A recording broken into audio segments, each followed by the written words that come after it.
Ganda ng mga manok natin. So sa ngayon tanghali pa, hindi pa sila gumagala. Ayan, babalik na naman sila doon. Akala nila magbibigay ako ng pagkain, pero hindi. Kaya babalik yung iba doon sa kanilang mga bahay. Yan, kasi tanghali pa. Mamaya hapon gagala yan sila para kakain ng mga damo na tumutubo dito. So may mga bagong tubo. Kakainin nila yan mamaya. So ngayon uwi muna sila dahil medyo mainit pa. Hi mga kaniti, magandang araw po sa inyo. Tatalakayin po natin ngayon kung bakit walang lugi, no? Or yung mga rason kung bakit walang lugi sa pag-aalaga ng manok. Kung baguhan pa lang po kayo sa pagmamanok, tapos hindi kayo nakikinig sa mga vlogs, no, ng mga vloggers, and hindi kayo nakikinig sa mga suggestion ng iba about sa pagpapakain ng mga manok, yan, pwede po kayo malugi. No? Halimbawa, doon po kayo palagi bumibili sa mga commercial feeds, sa mga agri-vets. Yung price po kasi nila talagang SRP. Talagang mahal na mahal. Dahil nga, may sinusunod silang presyo. And itong sasabihin ko sa inyo ay napaka-effective para hindi po kayo malugi sa pagmamanok. So unang-unang sa lahat, ang pinakamalaking gastos dito sa pagmamanok ay yung mga sisiw natin.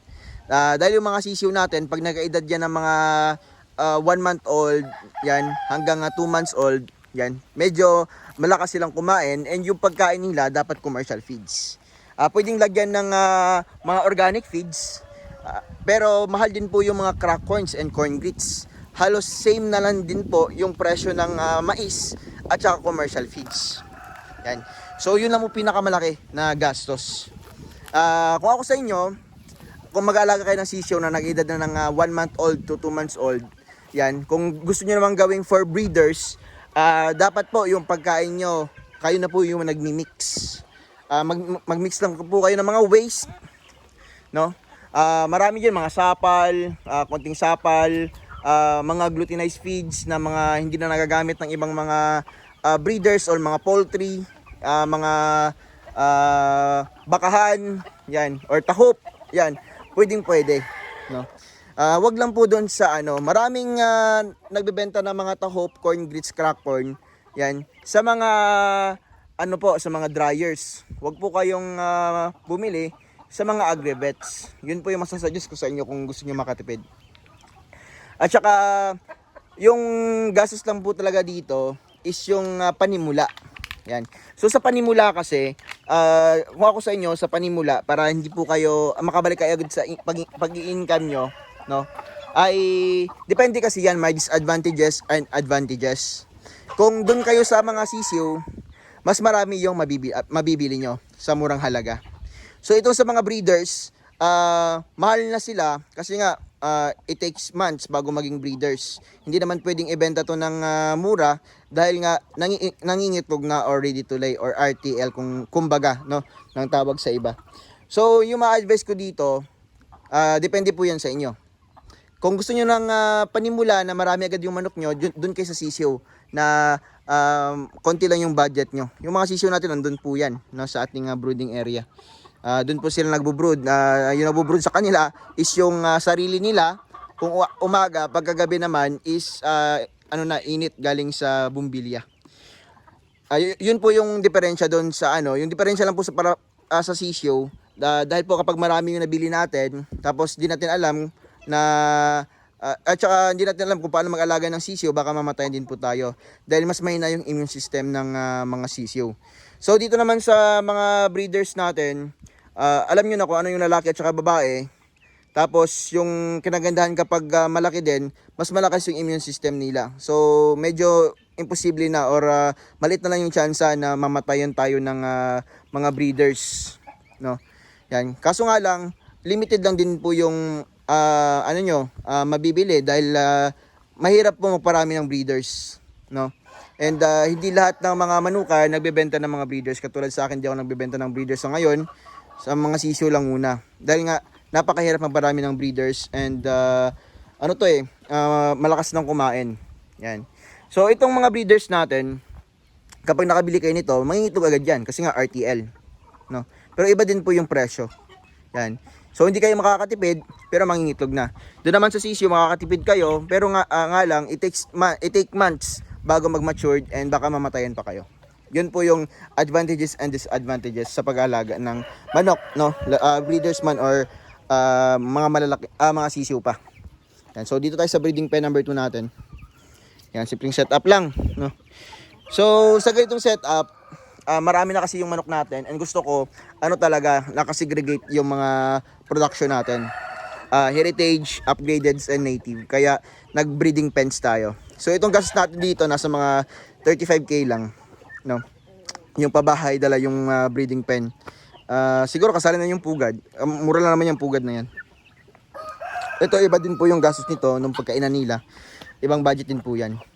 Siguro mayroon kang 35 to 40,000, napakaganda ng manukan yan.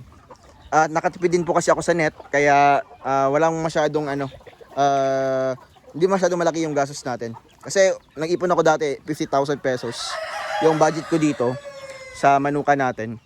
Tapos hindi po umabot ng 50,000, which is napakaganda dahil ito na yung gusto kong manukan. Yung kulang na lang dito is yung mag-extend ako ng mga mga pabahay pa.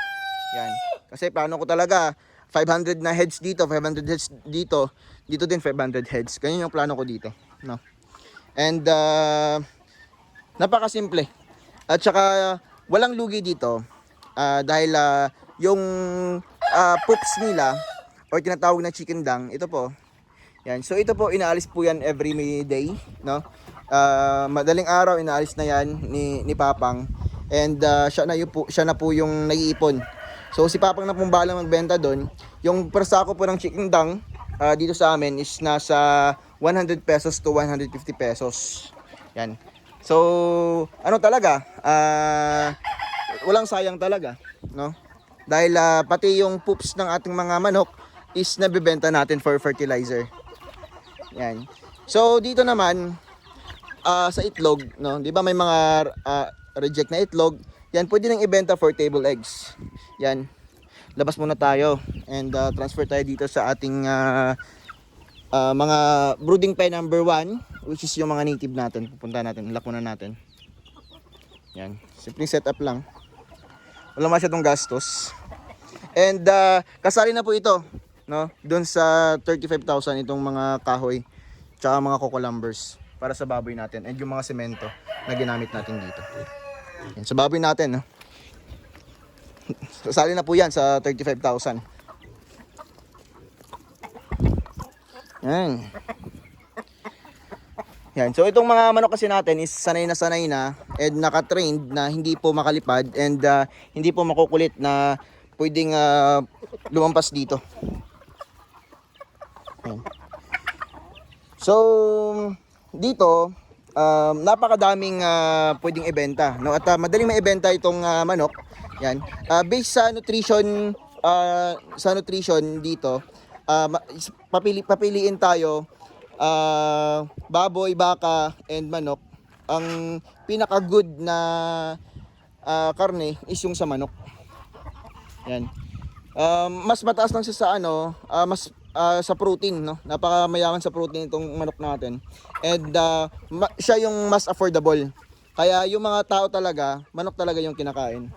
Dahil nga affordable siya and mayaman sa protein kumpara dun sa baboy and sa baka. No? So i-search po yan sa Google, lalabas po kung ano yung pinaka good na for protein sa sa mga pwede natin kainin. Pinaka the best rabbit, kaso hindi affordable yung presyo ng rabbit. Yan. So itong pagmamanok natin ay ganun nga, simple setup lang.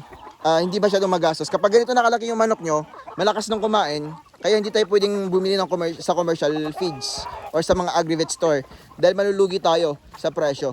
So advice ko sa inyo, kayo po yung mag-mix ng sarili nyong feeds, mga raw materials bilhin nyo, and haluan nyo na ng mga vitamins, King's Vita Plus or Intenso Plus. Talagang magiging malusog yung mga manok nyo, no? Kahit wala gaanong masyadong gastos. So itlog, yan, Pinoy eggs, no? Yan, fertile eggs, napakadaming production ng ating manok. Hindi lang po karne, kundi eggs, sisiw, for meat, yan, chicken dung, napakadami, no? Yung hindi lang makakain dito is balahibo. merong mga scientist mga nag-iimbento na yung balahibo ng manok is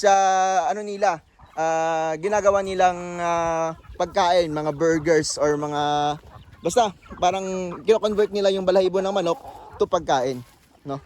So, soon, kung ma-adopt niyo sa Pilipinas, wala po talagang malulugi dito. Kahit poops or balahibo ng manok natin, pwedeng ibenta.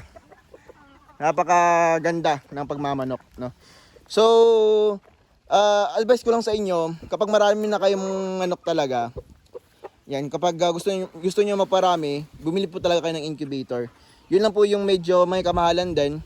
May 35,000 pesos kayo sa incubator, napakaganda na. Unlike dun sa mga baka, kambing, yan, mura siya, no, kung bibilhin mo. Pero kailangan din ng medyo malaking kapital sa kambing at saka sa baka dahil magpapagawa ka ng bahay nila. Which is dapat yung bahay nila sobrang tibay. So itong bahay natin, estimated natin sa isang bahay dito, nagkakahalaga lang yan ng mga 5 to 6,000. Pinakamalaki dito 7,000 na. No? Unlike dun sa iba, taga 100,000 sa kambing, 50,000 to 100,000 yung pabahay. Kapag marami kang kambing. No? So dito sa manok, wala gaano. Yan, kasi yung mga manok natin, pwede po yung dumapo sa mga kahoy-kahoy lang. Yan. So yun po yung mga rason kung bakit walang lugi sa pagmamanok. Yan. Yung feeds natin, wala tayong pagkain ngayon. Pwede yung mga damo. Yan. Halimbawa, wala kang ibibigay na pagkain ngayong araw kasi wala kang budget ngayong araw. Pwede itong mga pagkain ng damo. Yan, mga damo, no. Kakainin nila ng mga manok natin. Basta hindi lang po sila mawawalan ng tubig. Umaga, tanghali, tsaka hapon. 3 times a day. Dapat maganda yung tubig nila para maganda din po ang pangangatawan ng mga manok natin.